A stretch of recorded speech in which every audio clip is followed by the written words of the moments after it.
and are trying to locate him. The man in question is understood to have been living in Ireland for a period of time. Gardaí say that for legal reasons, they are not in a position to comment in detail about his age, name, or nationality. But he's seen as a central figure in the effort to piece together the exact circumstances that led to the death of the mother of one here. On 7th of July 2026, in the renowned tourist town of Killarney, County Kerry, Ireland, a place where rolling green mountains and tranquil lakes continue to attract thousands of visitors.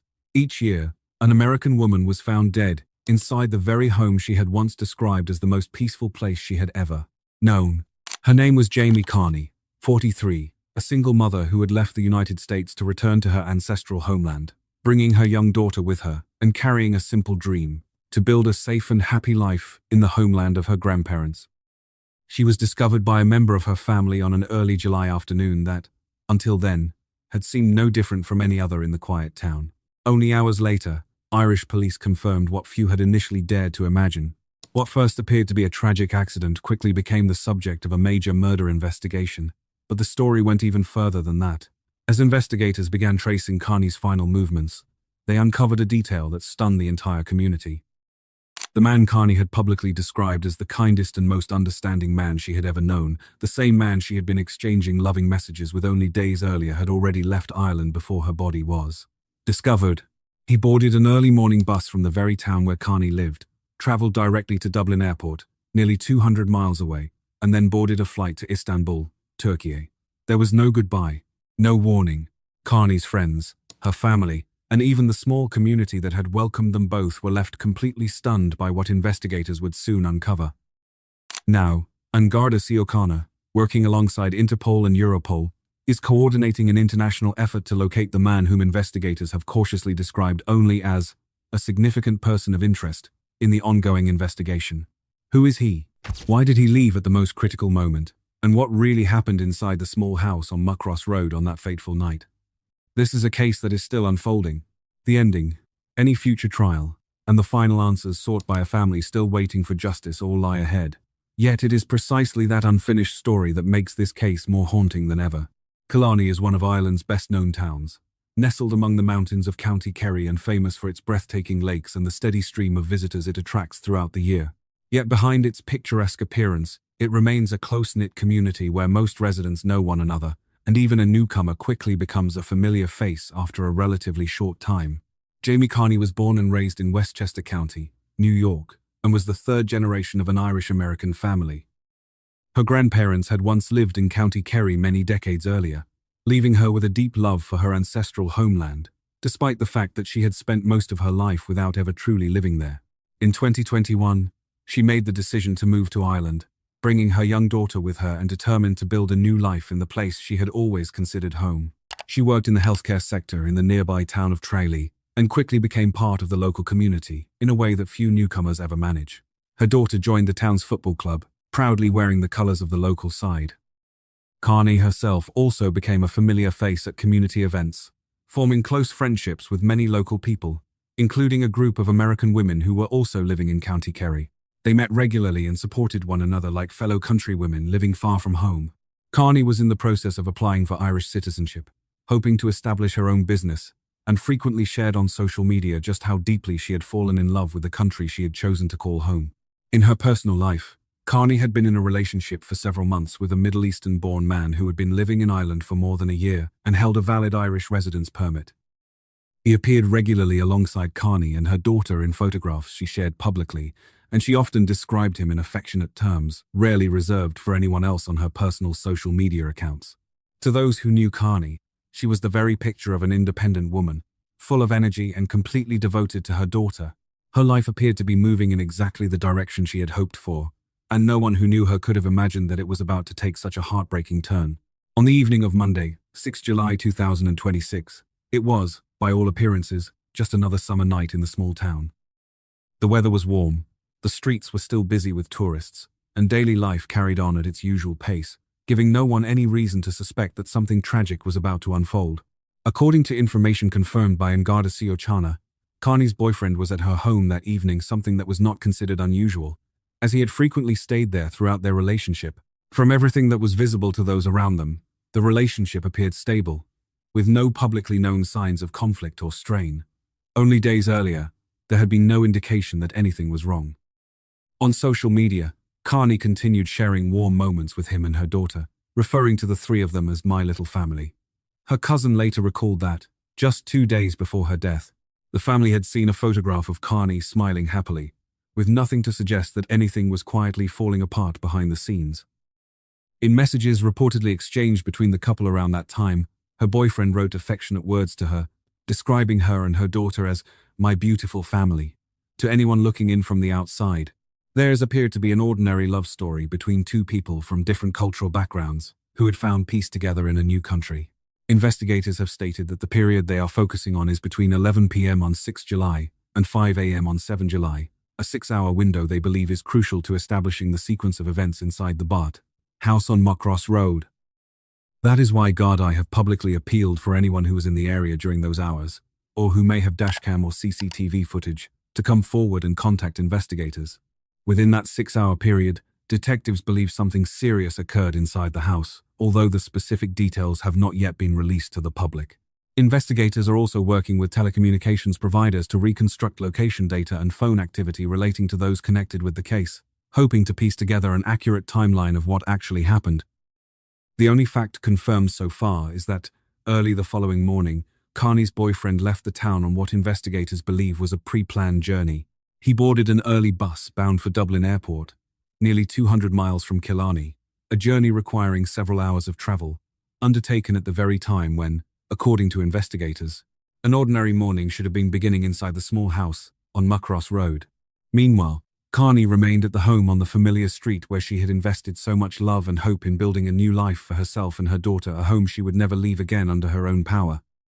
That morning, none of her neighbors, nor anyone in the close-knit community that had come to know her so well, could have imagined that they were witnessing the final hours of a woman they had come to regard as one of their own. No security camera captured what actually happened inside the house on Muckross Road that night. No witness has come forward claiming to have seen the incident unfold.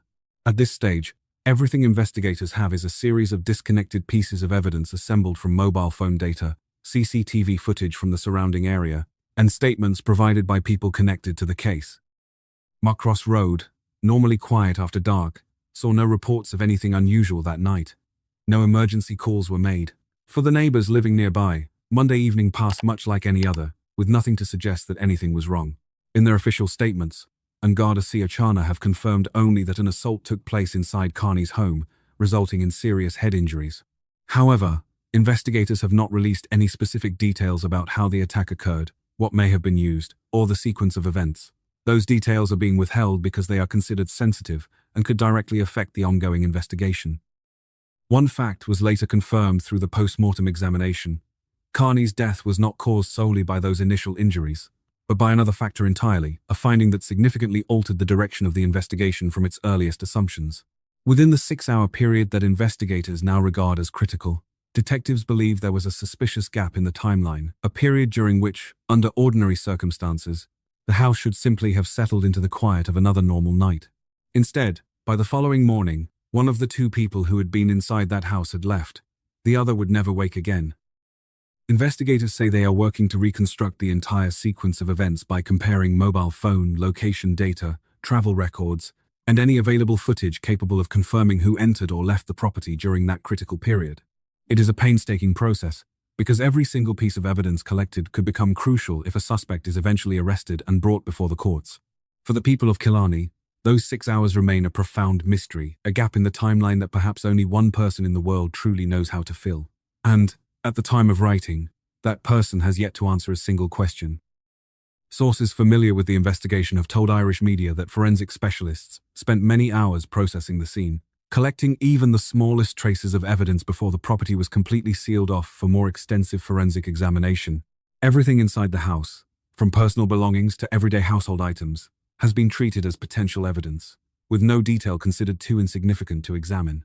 Meanwhile, hundreds of miles away, another journey was quietly unfolding, a journey that, in hindsight, appears to have been carefully planned from the very first hours after everything had come to an end. At around 1:30 p.m. on Tuesday, 7 July, a member of Carney's family arrived at her home for what was meant to be a routine visit. There was nothing to prepare them for what they were about to find as they stepped through the familiar front door. Inside the house, an unsettling silence filled a home that had always been alive with the warmth and laughter of a woman known for her kindness and friendly nature. It quickly became clear that something was terribly wrong, and the family member immediately contacted the emergency services. The emergency call was made in a state of overwhelming panic, a reaction that anyone confronted with such a scene could scarcely avoid. Within minutes, the report had been passed to Angada Siokana and emergency medical personnel in the Killarney area. When the first emergency responders arrived, they confirmed that Carney had died at the scene. Based on their initial observations, they quickly determined that this was neither a natural death nor an ordinary accident, and the matter was immediately escalated under the procedures for a criminal investigation. News of the tragedy spread rapidly through the close-knit community of Killarney, a town where most people know one another by name. For many residents, the initial reaction was one of complete disbelief. The town's mayor, John O'Donoghue, later told the media that the community had been left deeply shaken, describing it as the kind of tragedy that no one ever expects to happen in a place like this. Carney's close friends, including the group of American women living in County Kerry, of which she had been an active member, spoke of their profound shock after hearing the news. One of them said the group had still been exchanging online messages with Carney only days earlier, with nothing at all to suggest that such a tragedy was about to unfold. The house on Muckross Road quickly became the focus of attention throughout the town. In the hours that followed, local residents began leaving flowers nearby as a quiet tribute to a woman they had come to regard as an important part of their community. For Carney's family in the United States, the news arrived in the cruelest way imaginable, a late-night telephone call delivering the kind of message that no mother or sister could ever truly prepare themselves to receive. Within hours of learning what had happened, Carney's mother and sister booked the earliest available flights from the United States to Ireland, determined to arrive as quickly as possible and stand alongside the Irish authorities as they searched for answers. For them, the journey across the Atlantic was far more than a flight. It was a calling of the heart that could not wait. Immediately after receiving the report, Angada Siokana dispatched a rapid response team to the property in the Homeland Estate on Muckross Road. The officers' first priority was to establish a secure cordon around the entire scene, preventing anyone, including curious members of the public and local media, from approaching the house. A cul-de-sac leading off Muckross Road remained completely closed for several days afterwards, with police tape sealing off the entrance.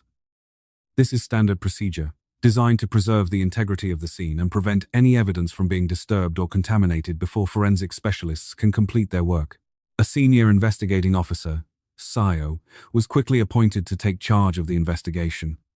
The decision reflected the seriousness with which the authorities viewed the case from the very first hours. Forensic investigators were deployed to carry out an extensive examination of the property, a painstaking process that often takes many hours, and in some cases several days, depending on the complexity of the investigation. Every part of the house, from the bedroom where Carney was found to the surrounding areas, was searched meticulously for any trace that might have evidential value. At the same time, Gardaí began gathering information from the local community. Officers conducted door-to-door inquiries throughout the neighborhood, asking residents to provide anything that might assist the investigation, whether it was something they had seen or heard, or footage captured by home security cameras or vehicle dashcams. A public appeal was issued soon afterwards, asking anyone who had been in the Muckross Road area between Monday evening and Tuesday afternoon to contact Killarney Garda Station, either directly or through the confidential telephone line established for serious criminal investigations. Less than 24 hours after Carney's body was discovered, investigators formally upgraded the case from a suspicious death to a full murder investigation, having established sufficient preliminary grounds to believe that her death was the result of a deliberate criminal act rather than an accident or natural causes. For the people of Killarney, the sight of police tape stretched across a familiar street, together with the heavy Garda presence in what had always been regarded as a peaceful neighborhood. It was something they would never forget, a stark reminder that tragedy can strike even in places long considered among the safest. In the days that followed, the investigation showed no sign of slowing. Police vehicles remained stationed near the scene while forensic teams worked in shifts, carefully completing each stage of the evidence-gathering process before the property was finally released, bringing the tense opening chapter of the investigation to a close. The post-mortem examination, conducted by state pathologist Dr. Linda Mulligan, revealed a finding that significantly altered the direction of the investigation. Early reports had suggested that the severe head injuries were the direct cause of Carney's death. However, the official post-mortem concluded otherwise. The actual cause of death was asphyxia. That finding carried significant implications for the investigation. It indicated that the incident was not simply the result of a single blow or one sudden outburst, but may instead have involved multiple events unfolding over the same period of time. In addition to the post-mortem findings, forensic specialists collected biological samples, fingerprints, and any other physical evidence that might have been present at the scene. All of these exhibits were submitted to specialist forensic laboratories for detailed analysis as investigators continued building the evidential case. Gardaí have not disclosed the specific forensic findings recovered during the examination, explaining that the information is being withheld to protect the integrity of the ongoing investigation. This is standard practice in serious criminal investigations in Ireland, where detailed forensic evidence is typically made public only when a case proceeds to trial. With the cause of death now formally established, investigators had a far stronger scientific foundation on which to continue gathering evidence and pursuing the person they believe is directly connected to the death of Jamie Carney. From the earliest stages of the investigation, An Garda Síochána focused their inquiries almost entirely on one individual, Carney's boyfriend, who had been at her home on the evening of the incident and who left the town shortly before her body was discovered. Unlike many homicide investigations, where detectives must gradually eliminate numerous potential suspects before narrowing their focus, this case has not involved a traditional list of suspects. From the outset, the evidence gathered has consistently pointed investigators in the same direction. Police established the man's identity as Ahmad al-Sakar, a 28-year-old Jordanian national who had been living legally in Ireland for more than a year. Investigators reconstructed his movements in the hours before and after he left Killarney, tracing his journey from an early morning bus to Dublin Airport, followed by a flight to Istanbul, Turkey. At the same time, Gardaí expanded the investigation internationally, working directly with Interpol and Europol to trace al-Sakar's movements through any countries he may have travelled to. Police services in the United Kingdom and Northern Ireland were also notified in case he attempted to re-enter the region by land. Digital investigators have been working with telecommunications providers and social media platforms to recover records of al-Sakar's communications and activity during the critical period. They are also examining any online activity linked to his accounts after his departure from Ireland.